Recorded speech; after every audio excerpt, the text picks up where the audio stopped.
আসসালামু আলাইকুম। সবাইকে স্বাগত জানাচ্ছি নতুন একটি ইউটিউব চ্যানেলে চুমকির রান্নাঘর, যেখানে আপনারা দেখতে পাবেন বাঙালিয়ানার বিভিন্ন সুস্বাদু ও মজাদার খাবারের সব রেসিপি। আসুন আজকে আপনাদের সাথে শেয়ার করি কিভাবে ঘরে থাকা কিছু সামান্য উপকরণ দিয়ে খুব অল্প সময়ের মধ্যে একটি মজাদার স্বাদের পায়েস রান্না করা যায়, যা পরিবারের সকলে এবং ছোট বাচ্চারাও পছন্দ করবে। আসুন এখন তাহলে প্রথমে রান্নার সকল উপকরণ জেনে নেওয়া যাক।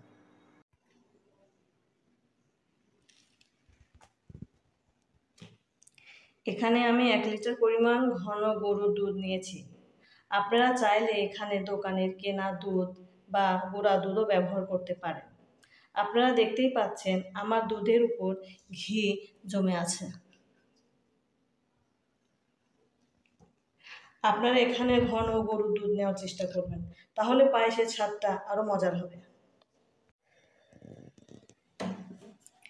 এখানে আমি 2টা তেজপাতা, একটু দারচিনি, 4টে ছোটো এলাচ নিয়েছি কিছু কাজু বাদাম কুচি ও কিশমিশ। আপনারা চাইলে অন্য রকমের বাদামও নিতে পারেন এখানে। আর নিয়েছি স্বাদ অনুযায়ী চিনি। আপনারা এখানে নিজের স্বাদ অনুযায়ী চিনি কম বেশি করে নিতে পারেন। আরও নিয়েছি নারকেল কুড়া। এখানে নারকেল কুড়া আমার পায়েস রান্নাকে আরও বেশি সুস্বাদু করে তুলবে। আপনারা চেষ্টা করবেন অবশ্যই এই রান্নায় নারকেল কুড়া নেওয়ার। এবং আমি সবশেষে নিয়েছি চাষি চিনি কুড়া পোলা চাউল। এর পরিমাণ অর্ধেক, 1 পোয়ার অর্ধেক পরিমাণ। আপনারা দুধের পরিমাণ অনুযায়ী চালটা কম বেশি করে নিতে পারেন। এবার আসুন রান্নাটা করে নেওয়া যাক।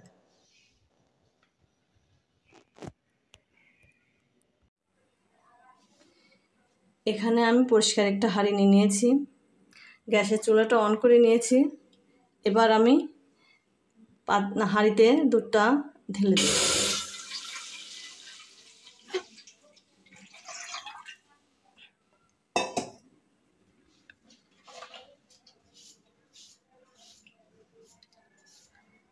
লাকুড় দিয়ে আস্তে আস্তে নাড়তে হবে। পায়েসটাকে বারবার নাড়তে থাকবেন যাতে পাতিলের নিচে ধরে না যায় দুধটা।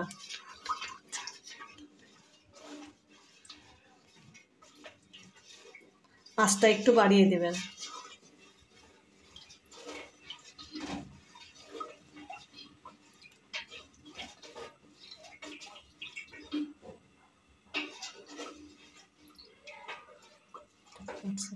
আসবে তখন আপনি দুধের মধ্যে 2টা তেজপাতা, 4টে এলাচ, একটা দারচিনি দিয়ে দেবেন, দিয়ে নাড়তে থাকবেন।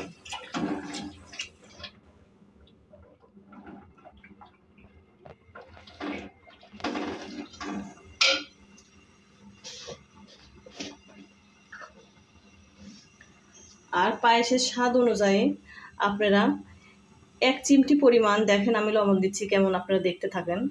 1 চিমটি পরিমাণ লবণ দিবেন। অনেকে দুধের মধ্যে লবণের পরিমাণটা একটু বেশি দেয়, তাতে কি হয় পায়েসের স্বাদটা নষ্ট হয়ে যায়। আপনারা খেয়াল রাখবেন যেন পায়েসের মধ্যে লবণটা খুব পরিমাণে কম যায়, যাতে দুধের স্বাদটা পাওয়া যায়।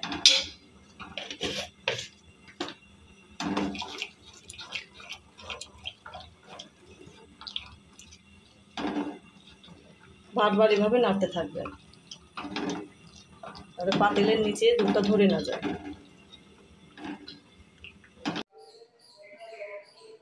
আমি পোলাও চালটাকে সুন্দর করে ধুয়ে নিয়েছি।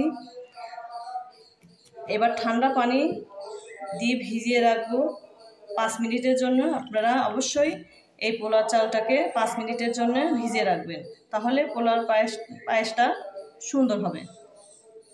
দেখেন দুধটা ফুটাই গেছে, দুধটা উতলাতে শুরু করেছে। এখন আমি পোলাও চালটাকে আস্তে আস্তে ঢেলে দেব। এই দুধ যখন উতলাবে তখন আপনি পোলাও চালটাকে ঢেলে দিবেন।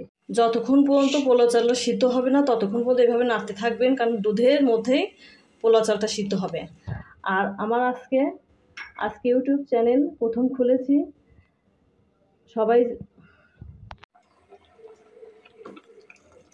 দেখেন আমার দুধের মধ্যে থেকে পোলাও চালটা সিদ্ধ হয়ে গেছে, ফুটে গেছে, অর্থাৎ দুধের আমি এখানে আস্তে আস্তে করে পায়েসের মধ্যে চিনি অ্যাড করতে থাকবো।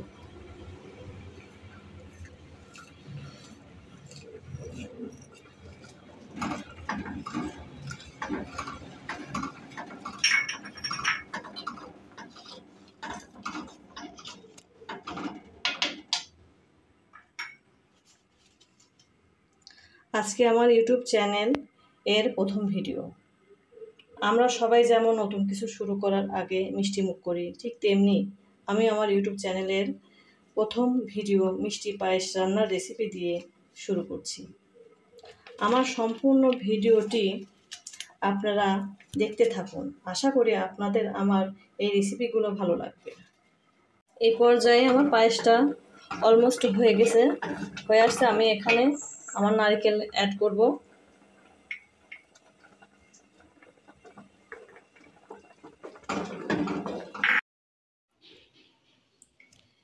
এবার আমি সুন্দর একটা বলে পায়েসটা ঢেলে দিচ্ছি।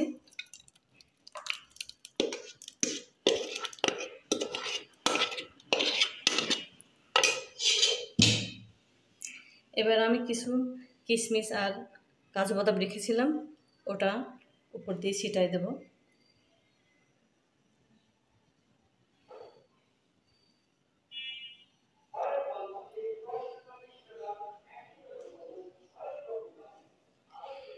এবার আমি এই পায়েসটাকে 1 থেকে 1.5 ঘন্টা ফ্রিজে রেখে দেব, কারণ মিষ্টি খাবার ঠান্ডায় রেখে দিলে এর স্বাদ বেড়ে যায়।